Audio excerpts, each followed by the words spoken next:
So I went to see the Libertines last night, fairly last minute, so I thought I'd do a bit of a review. So yeah, when the Libertines played near me recently, I think they did 3 nights in Manchester. I wasn't able to go for reasons.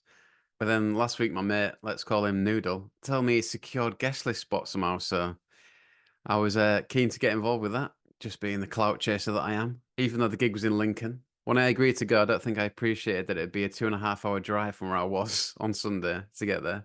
But I mustn't grumble. But yeah, so I got to Lincoln around 6:30 yesterday evening. Met my mate at his hotel, and it was all very within the same area, really. There's a Holiday Holiday Inn Express, very close to the venue. And there was a decent student bar, like probably one of the best student bars I've been in, to be fair. Pretty tidy little place next to the engine shed venue.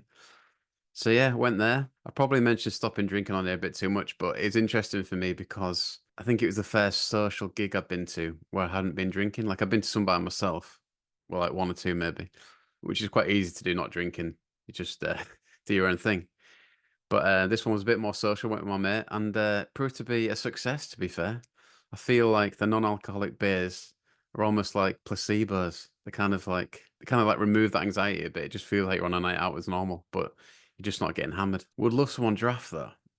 I was having to buy cans or bottles, but just a minor point there. Just be good to see at least one draft non-alcoholic beer in most places, but I don't really got that much anyway, so I'm not going to start demanding that. But yeah, I went into the venue around 8 o'clock. Yeah, I went to go get a beer in there, and the queue was not very fast paced, let's say, but it didn't really matter. We were kind of just chatting in the queue, secured beers for gig, and then to be fair to Noodle, I was quite happy just being at the back, maybe even on the platform at the back. But my mate wasn't having that. He'd had a few beers, and fair play to him, he did us a favour. He kind of like marches all the way to the left of the stage. I'll show some pictures of the view we had. Yeah, we like kind of marched forward and just went down the left wing. Luckily, secured a spot down there. Got chatting to a few people. A few people left at strange times, but hammered people make some interesting choices. Bloke got thrown out for bringing his own beer in, I think. We started chatting to this bloke who's in the right left corner. Right left? He's right in the left corner. And he's just like, oh, I think I was having a bit of trouble with security because I brought my own cans in. I'm like, what? Okay. And then literally about three or four security came and grabbed him. Were like, yeah, mate, you're gonna have to go. So I mean, he's quite polite to us. He was like, I see you lads. But I mean, quite a mad reason to get thrown out a gig for bringing your own cans in. I mean, I guess it's not cheap these days to drink at venue, is it? But there we go. We had Libertines came on about 9 o'clock. Missed the support bands. I think there was someone playing acoustically when we were queuing to get drinks. So didn't really hear them much. But I saw on Reddit today that the support bands were really good, so should have gone in earlier. Our bad. But yeah, Libertines came on, made a few notes. I mean, let's have a look at the set list. I'm sure it's already online somewhere. Open with Delaney. Interesting choice. I thought they would just stick to the old classic of horror show, but obviously got to mix things up a bit. There was a distinct lack of audience interaction, but I guess I think they're coming towards the end of the tour now. I was discussing this with Noodle, kind of saying, could you handle it when you're like nearly 50? Like the intensity I imagine that a tour has. So I imagine they just want to crack on with it and fair play to them. They definitely still love what they're doing, I think. You can tell definitely get that vibe. I mean, John was definitely loving it. You can tell it's kind of loving the opportunity to get a bit more front and center. Now they've shifted things around a bit for certain songs. But yeah, first three songs, obviously, classic Libertines. What Became of the Likey Lads second. One of my favourites, I think, to be fair, that song. Up the bracket. And then I Have a Friend, not sure about that one. But yeah, there's definitely a different vibe because quite early on I noticed that Pete Doherty threw his earpiece out. Just the fact they're wearing earpieces kind of shows where they are now, the band. I can't imagine they'd ever do that back in the day. It's definitely a more professional outfit now, which is understandable and kind of it's good that they're delivering consistently good shows, I guess. Even though it's arguably a bit more of a Radio 2 crowd now. And we'll get into that because I bumped into another lad from Hull there who sent me a bit of a review afterwards, which laid into the crowd a bit. So we'll discuss that in a bit. But yeah, and definitely I was kind of looking around the crowd a little bit to see if there was any like younger people there. Didn't really feel like there was. Maybe a few. Definitely more of an older crowd, I'd say. Maybe definitely more of a middle-aged crowd, I'd say. I'd throw myself in there, obviously. But And I suppose this is Lincoln. It's not really reflective of the full tour. Maybe there are plenty of young people or younger people, let's say, going to these gigs. And I'd be interested to hear anyone under 25 that's going, to be fair, if you want to have your say in the comments. I'd say the new Libertines album hasn't massively resonated with me, but seeing it live definitely improved it, particularly Night of the Hunter. I thought that sounded pretty good live, and I was quite enjoying some of the other new ones. Another thing I noticed about Libertines now is like, maybe they never have, but they don't have any pedals, or they don't use pedals.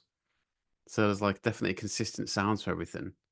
I'm not sure what to make of that really. Would it be good to hear him mixing it up a bit on the pedal front, on the sound front? I mean, there definitely is with the vocals. You get like get the reverb now and again and the echo on certain bits. It's an interesting approach to take, and I guess it's brave in some ways. They're just kind of leaving it all out there quite raw. When it got to what Kate did, I don't know if I was reading too much into this, but it felt like Doherty was getting a bit emotional during the gig. Definitely got that vibe around what Katie did. And like it almost felt like Carl was keeping an eye on him. It felt like that felt like that Gary Lineker moment with Gazza in the World Cup where he's there doing the eyes. I don't know if I was reading too much into that. Yeah, obviously, like it probably gets overanalyzed. I remember Pete Doherty saying that back in the day that their relationship gets overanalyzed. There wasn't like loads of mic swapping and all that. It's bits and bobs, but you'd like to think they're at a stage now where they're quite comfortable with each other. I think after the first Reformation back in 2010, the film that came out, There Are No Innocent Bystanders. I think you could tell there was a lot of cracks to heal at that point in terms of like trust, but I think now maybe it's a different score and they're all on the same page a little bit. Yeah, then they mixed up a bit on Good Old Days. Was a bit of a breakdown. All kind of stopped and started again, which is interesting to see. And Gary on the drums, like, I couldn't really see Gary from my angle, but yeah, there's some little drum intermissions which are pretty cool. Almost like a almost like a dance vibe to it. So yeah, he's a bit of a legend, and he had a little interaction with the audience at the end. He threw about got to be at least 5 drumsticks to the audience, so that can't be cheap. Respect. There was a bit at one point with Doherty when he was great with it, to be fair. All very natural banter about Lincoln and the like. So yeah, it's all very natural. You could tell they were it was a well-oiled machine at this point in the tour. And yeah, there's like new additions to the band. You got Andrew Newlove, fellow Hullhead, which is great to see. I'd love to know the story of how he got into the band. Hopefully, we'll have a chat with him at some point. So yeah, he got involved, which shakes things up a bit. He's like Hull's answer to Josh Homme. So yeah, respect to him. There was a bit of a technical issue, I thought, with music when the lights go out. Pete's guitar just wasn't on, basically. I think he could probably hear it in his in-ears. I think he could hear it in his earpiece, but it wasn't actually coming out through the speakers. But it made for an interesting sound because it was almost like an a cappella version of the song with just Carl's lead over the top and the drums, obviously, and the bass. So yeah, not quite a cappella, but it was more of an a cappella version of it, which I quite enjoyed, to be fair. Carl was playing piano during You're My Waterloo, but then he got up to play the solo. Like I think Andrew Newlove put the guitar on him for the solo, which is what 30 seconds at most, and then yeah, got it taken off him, went back on the piano. So yeah, it's a slick operation, the Libertines these days. Didn't have the background actually, like I've noticed on the other gigs, they've had the Albion Rooms background, but they didn't have that on this one, which I wasn't particularly fussed about, but it'd been interesting to see, I guess. And then for one song, I'm sure someone will tell me this in the comments, but on the encore, yeah, Man with a Melody, I think it is. Gary was actually playing piano, which I was surprised about.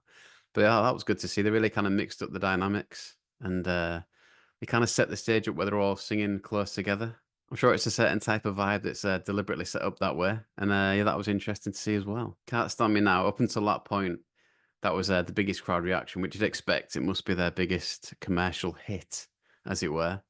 Yeah, people loving that one. Then into the encore, 7 song encore. Man with a Melody, which yeah, it's interesting with that dynamic, as I said. What a waster. Gunga Din.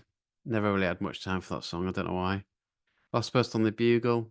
Songs I never play on the radio, which is all right. And then, yeah, 2 classics, Time for Heroes, Don't Look Back into the Sun, which again, the crowd went pretty wild for. Well, as wild as the crowd went. And this is where I'll get into my the review from my mate who was there, who we bumped into, who sent me this review straight afterwards. So he said, well, mate, that's got to be the worst audience I've ever seen at a gig. Radio X have a lot to answer for.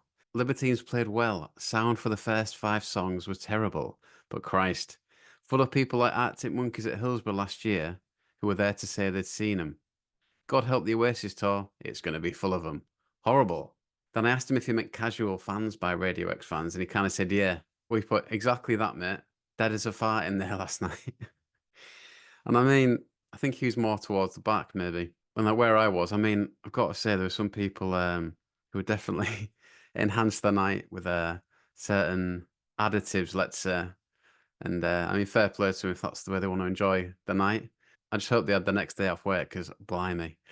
I mean, it definitely took the crowd a while to warm up. And I mean, it was a Sunday night, to be fair. But yeah, I mean, it's a different crowd now, isn't it? Like, everyone's a bit older. People aren't going to go as berserk, even though some people were definitely trying to.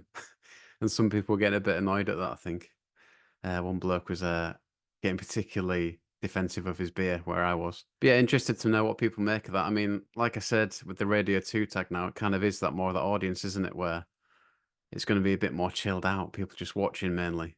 But then you're going to get a group of people going mad. I mean, I imagine like other gigs have probably gone quite mad. I imagine Manchester was fairly raucous and maybe the Roundhouse. So if you went to those gigs, have your say in the comments, let us know what it was like there. But yeah, overall, it's good to see him. I think the occasion for me was capped off by being there with my mate who was a big Libertines fan. We've been to some Libertines gigs before together, and I haven't seen him in a couple of years. So that was the main high point for me, really, being there with him. And I felt quite for anyone that's like enjoyed Doherty's music or been a fan of him at any point, and the Libertines in general, it's good to see them all on the stage still like definitely enjoying it. You could tell. You could tell that's what they want to be doing. I'm sure it does bring around its own challenges in terms of family life when you're nearly 50, going on one of these tours. Do feel like Doherty kind of lives for that lifestyle though. He likes the nomad lifestyle, doesn't he? That's why he's so good at it. He's a bit of a showman now. He's like on stage last night. He was almost a bit of a it's almost a bit of a Rat Pack vibe at times with him holding the mic. But yeah, I'm glad I saw him on the tour. Probably wouldn't have seen him if this opportunity didn't arise. I think you just got to have realistic expectations of these gigs now. It's gonna be a nice little throwback to the old songs and some pleasant new songs, I guess. They're in a bit of a comfortable zone at the minute, and fair play to them for getting there. I'm sure it's a bit of a relief for like Carl and the rest of the band that they can actually enjoy the fruits of their work now. But yeah, if you've been to see them on this tour or you've chosen not to go for some reason, have your say in the comments as to why and what you've made of it.